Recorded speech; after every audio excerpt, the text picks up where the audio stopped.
Okay, it's commonly said that the Prophet Muhammad copied off the New Testament apocryphal works like the Proto-Evangelium of James, the Infancy Gospel of Thomas, these books that are not found in the canonical New Testament, but are New Testament apocryphal books that came in the second, third century, etc., etc. So after the time of the New Testament, the New Testament was mainly written in the first century. So I just the whole claim that the Prophet Muhammad or the Quran copied off or plagiarized off these New Testament apocryphal sources is called the genetic fallacy in the post ergo propter hoc fallacy. The genetic fallacy is attacking the source of the claim instead of the claim itself. And the post ergo propter hoc fallacy is saying the thing before caused the thing after. So these are fallacies. These are fallacious claims. But regardless, just if you read the New Testament, not everything about Jesus and the Virgin Mary and other figures of early Christianity made it into the canonical New Testament. How do we know this? We know this by reading the New Testament itself. There are two passages in the New Testament that indicate this, and that's the Gospel of John, chapter 21, verse 25, where it says, Jesus did many things as well. If every one of them were written down, I suppose that even the whole world would not have room for the books that would be written. So notice what the Gospel of John chapter 21 verse 25 is saying. It says if everything that Jesus did and said were written down, the whole world would not contain, like, there's a lot of things Jesus according to the Gospel of John, there are a lot of things Jesus did, but it didn't make it into the New Testament. So there could have been true stories about Jesus making the clay bird and the Virgin Mary, etc. And these got passed down in the second century. And whoever wrote, and there are true stories that the authors of the Infancy Gospel of Thomas or the Proto-Evangelium of James wrote down true stories about Jesus and the Virgin Mary.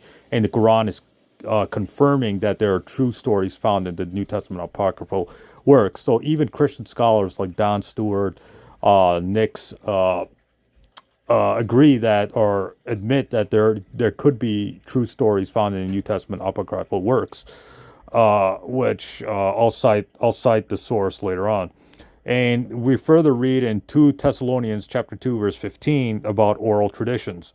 Paul says, and then brothers and sisters, stand firm and hold fast to the teachings we pass on to you, whether by word of mouth or by letter.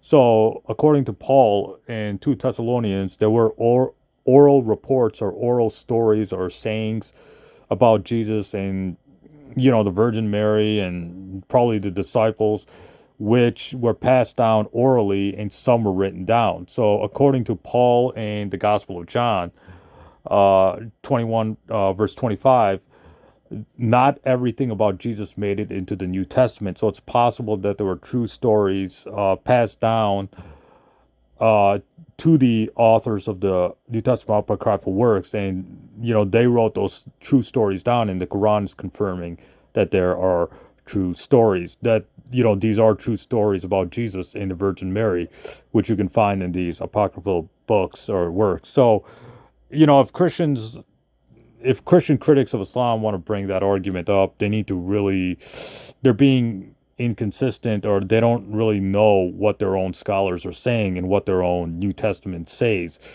According to Christian scholars, true stories about Jesus could have made it into New Testament apocryphal works, and the New Testament itself admits that not everything made it about Jesus in the New Testament. Not everything about Jesus made it into the canonical New Testament. So it's possible that these apocryphal books contain true stories about Jesus.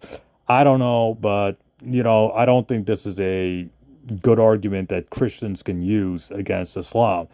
If atheists use this argument, it kind of makes more sense, but even they're being inconsistent because if they read if the Christian and atheist read what New Testament scholars say and what the New Testament says, then uh, you know, then they have to admit that it's possible that true stories about Jesus made it into these New Testament apocryphal works, and the Quran could be confirming or repeating true stories found in those apocryphal books.